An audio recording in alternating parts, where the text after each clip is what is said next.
on the 2nd of December, 2010, the meteorological records for Melbourne, Victoria, indicated a day of moderate atmospheric conditions. The temperature at the Central Observation Station fluctuated between a low of 13 degrees Celsius in the early morning and a high of 21 degrees Celsius by mid-afternoon. Wind speeds were recorded at approximately 15 to 20 kilometers per hour, originating from the south-southeast. It was a Thursday. Under the gray skies of the southern hemisphere summer, the structure known as the Balance Apartments stood at 98 St. Kilda Road. This building, a multi-story residential complex, is situated in a high-density area, flanked by other vertical dwellings and commercial properties. The architecture is modern, featuring a facade of glass and concrete, designed to restrict access to residents holding specific electronic credentials. At the center of this procedural inquiry is Unit 1209, located on the 12th floor. On the dates preceding the incident, the residence was occupied by two individuals: Phoebe Handsjuk, a 24-year-old woman, and her partner, Anthony Hampel, a 41-year-old event promoter. According to tenancy records, the apartment was leased in Hampel's name. The interior was a split-level design, with the entry level containing the living area, kitchen, and a balcony, while a staircase led to the upper-level sleeping quarters. In the weeks leading up to December 2nd, digital correspondence and medical records suggested a period of instability within the residence. Investigators noted that Handsjuk had a documented history involving the intake of alcohol and prescription medication. Electronic communication logs extracted from cellular devices revealed a series of text messages exchanged between the couple. These messages, time-stamped throughout November and the first day of December, indicated friction regarding the status of their relationship, including discussions about separation and living arrangements. The timeline of the day in question can be reconstructed through a combination of electronic fob key logs, cellular tower triangulation, and computer usage data. At 8:35 ante-meridian, Anthony Hampel departed the apartment. The building's security system recorded his electronic fob accessing the elevator, and subsequently the ground floor exit. This left Phoebe Handsjuk alone within the secured perimeter of Unit 1209. The activities of Handsjuk during the daylight hours were largely confined to the interior of the apartment. Forensic analysis of her personal laptop provided a time-stamped log of her digital footprint. At 10:42 ante-meridian, browser history showed access to social media platforms, specifically Facebook, where she posted a link to a music video by the band the Dandy Warhols. Following this, there was intermittent activity on news websites and entertainment portals. Between 11 o'clock ante-meridian and noon. Records indicate that Handsjuk consumed food. A receipt recovered during the later inventory suggested the purchase of simple grocery items earlier in the week. The state of the kitchen showed signs of preparation, including a half-finished glass of water and a bottle of vodka, partially consumed. At 1:25 post-meridian, cellular records show an outgoing call from Handsjuk's mobile device to her father. The duration of the call was relatively brief. The contents of this conversation, as recalled by the recipient in later statements, did not contain explicit declarations of distress, though the tone was described as subdued. This was the final voice communication initiated from the device. From 2 o'clock post-meridian onward, there were no further keystrokes recorded on the laptop. The cellular device registered no outgoing messages or voice calls, though it remained connected to the local cellular tower. At approximately 5:30 post-meridian, the ambient light in Melbourne began to fade.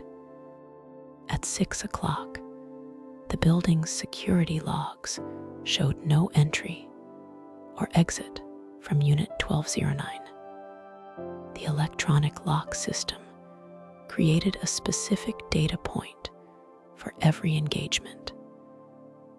The lack of data confirms that the door was not opened from the outside during this window. Around 6:45 post-meridian, Anthony Hampel returned to the building. The security log recorded his fob key accessing the main lobby door. He ascended to the 12th floor and entered the unit at 6:49 post-meridian. Upon entering, Hampel discovered the interior was devoid of other persons. The television was not active, and the lights in the main living area were off. Hampel's subsequent actions were reconstructed through his statements and phone logs. He observed the presence of Handsjuk's personal items. Her handbag was located on a table, containing her wallet, identification, bank cards, and keys. Her mobile phone was also found within the residence. The presence of these essential items suggested to the observer that she had not left the building for a planned outing. The physical environment of Unit 1209 was described in subsequent reports as disorganized. Items of clothing were draped over furniture. Papers and magazines were scattered on the coffee table. In the living area, investigators later documented broken glass on the floor, identified as remnants of a shattered drinking glass. Alongside the glass, a pair of hair straighteners was found plugged into a power outlet, though inactive. Nearby, 2 empty wine glasses sat on a table alongside a bottle of alcohol. At 7:15 post-meridian, Hampel initiated a series of inquiries, attempting to locate Handsjuk within the building's common areas, such as the gymnasium and pool. Finding no trace of her, he returned to the apartment. The focus of the investigation then shifts to the ground floor, refuse room. This utilitarian space, separate from the residential lobby, houses a large industrial compactor designed to compress waste from the building's vertical chute system. At approximately 7:15 post-meridian, the building manager entered this room to cycle the compactor bins. Upon inspection of the waste bin situated beneath the chute termination point, the manager observed a disruption in the flow of refuse. Situated amidst the debris was a person. The individual was positioned in a manner suggesting a vertical descent. The manager immediately contacted emergency services, and the call was logged at 7:20 post-meridian. Paramedics arrived at 7:28 post-meridian and confirmed that there were no signs of life. The injuries sustained were catastrophic. The individual was identified as Phoebe Handsjuk. When discovered, she was wearing blue denim jeans and a shirt, but no footwear. A specific anomaly regarding her clothing was noted. Her jeans were positioned around her knee level, exposing the upper legs. A belt was threaded through the loops, but was unbuckled. Significant physical trauma was documented, including the near-total separation of the right foot at the ankle. Investigators hypothesized this injury was caused by impact with an internal metal deflector plate located near the bottom of the chute system. The recovery of the individual required the assistance of specialist rescue units due to the confined nature of the machinery. Police units arrived shortly after the medical team to secure the location. The initial assessment by uniformed officers was to determine if the death was suspicious. They began a systematic documentation of the scene, identifying shards of broken glass in the refuse bin that matched the glass found in the apartment 12 floors above. The procedural focus then moved to the point of entry on the 12th floor. The refuse disposal access point is located in a recessed alcove within the common hallway, approximately 10 meters from the entrance of Unit 1209. The technical specifications of this system became the subject of intense scrutiny by forensic engineers. The hatch door is constructed of steel and is hinged at the bottom, opening outward and downward like an oven door. The aperture, when fully extended, reveals a cylindrical shaft. The dimensions of this opening are strictly standardized, measuring 37 centimeters in height and 22 centimeters in width. The diagonal measurement is approximately 43 centimeters. The mechanism includes a spring-loaded retention system, requiring a force of approximately 4.5 kilograms to hold the door open. The ledge of the chute opening is situated roughly 1 meter above the floor level. To enter the shaft, an individual would need to lift themselves over this sill, while simultaneously holding the spring-loaded steel door upward against its tension. The shaft itself travels vertically through the building for approximately 40 meters, lined with metal, with no internal ladders or handholds. Forensic analysis of the chute handle and the surrounding metal facing on the 12th floor was conducted. Technicians dusted for latent prints. The reports indicated a lack of identifiable ridge detail on the external handle or the surrounding wall surface. This absence of data meant investigators could not scientifically place the individual's hands on the mechanism immediately prior to the incident. Faint smudge marks were noted on the interior of the shaft, though these were insufficient for identification purposes. Inside Unit 1209, additional items were catalogued. A pair of sunglasses was noted on a side table.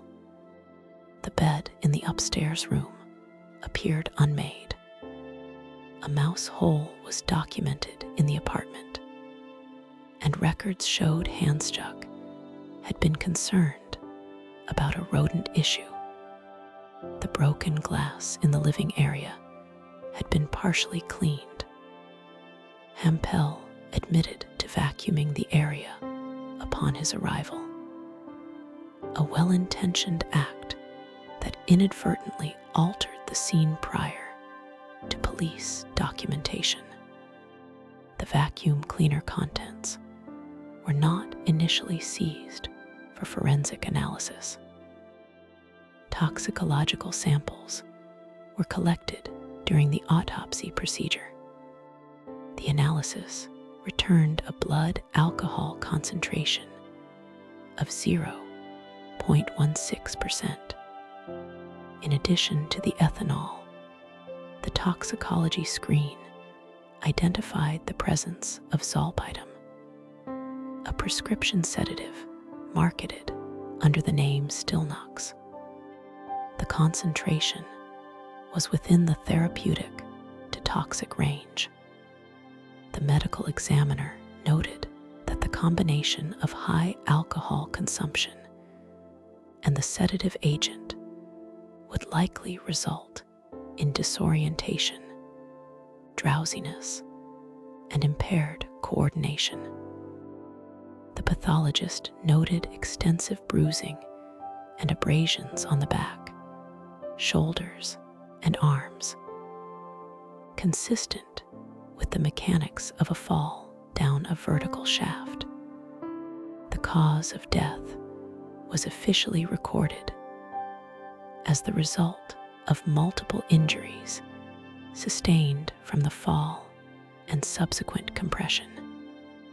Notably, the pathologist did not identify specific injuries definitively indicative of a physical altercation prior to the fall, such as defensive wounds on the hands. A critical component of the investigation involved the physical possibility of a voluntary entry into the chute. Investigators conducted reconstruction attempts. The dimensions of 37 by 22 centimeters presented a significant constraint. Procedural notes highlight that for a person to enter feet first, as the orientation of the recovery suggested, they would need to hold the spring-loaded door open, turn their back to the aperture, lift themselves up 1 meter, and maneuver their legs into the narrow space while maintaining the open position of the hatch. The physical exertion required to perform this maneuver, while under the influence of alcohol and zolpidem, was a subject of intense scrutiny. Despite the complexities of the physical entry, The initial police determination leaned toward a non-suspicious classification. The absence of forced entry into the apartment, the lack of signs of a struggle within the residence, and the history of reported mental health struggles contributed to a working theory of a self-inflicted act or misadventure. Consequently, the apartment was not immediately sealed as a sterile crime scene, with the rigor typically reserved for a confirmed criminal investigation. A significant procedural gap emerged regarding electronic evidence. The Balance building was equipped with a closed-circuit television system covering the lobby and elevators. However, investigators did not immediately secure the hard drives containing the footage. By the time a comprehensive request was made, some of the footage had been overwritten by the system's automated loop. This loss of data created a permanent gap in the timeline regarding who might have entered or exited the 12th floor during the critical window. The investigation also scrutinized the relationship between Handsjuk and Hampel. While there were reports of turbulence, police reports from the night of the incident did not contain evidence of a specific dispute occurring on that day. Hampel was interviewed regarding his movements and was not detained. His timeline was corroborated by the electronic logs and phone records. In the weeks that followed, the disparity between the physical evidence of the shoot's dimensions and the toxicological evidence of the individual's incapacitated state became the central tension of the case. The official police stance remained that the death was non-suspicious, attributing it to a voluntary entry into the chute while in a state of confused intoxication, potentially influenced by the sleepwalking side effects sometimes associated with zolpidem. However, independent experts engaged by the family argued that the mechanics of the entry were physically improbable for a person in such a compromised state.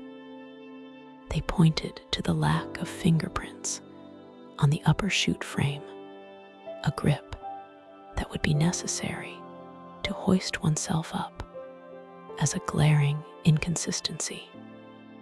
They also highlighted the bruises found on the individual's upper arms, suggesting these could be grip marks, though this could not be proven definitively. The timeline of the aftermath extended into a coronial inquest. The coroner viewed the apartment and the chute, and measurements were taken again. The doctrine of evidence was examined extensively. The sheer gymnastics required to enter the chute became the primary point of contention.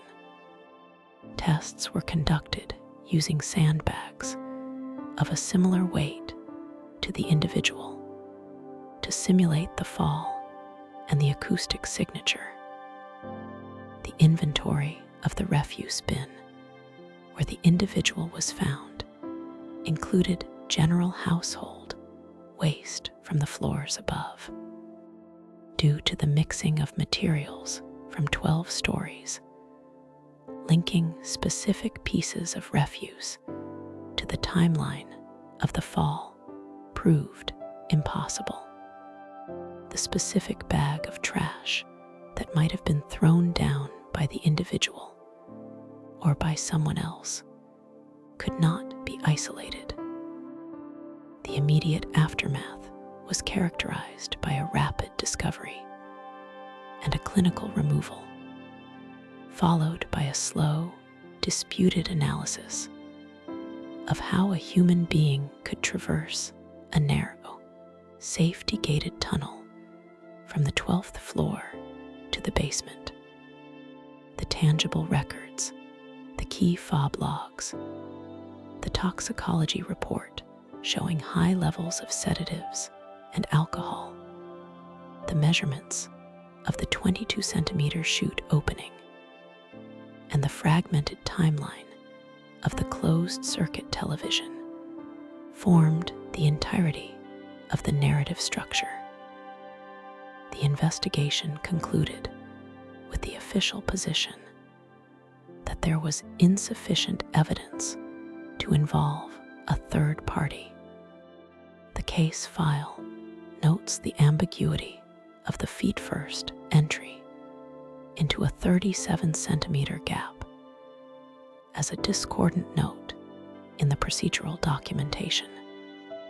The death of Phoebe Handsjuk remains a matter of record, defined by the rigid, inanimate facts, the dimensions of a steel hatch, the timestamps on a server, and the geographical coordinates of a high-rise in Melbourne.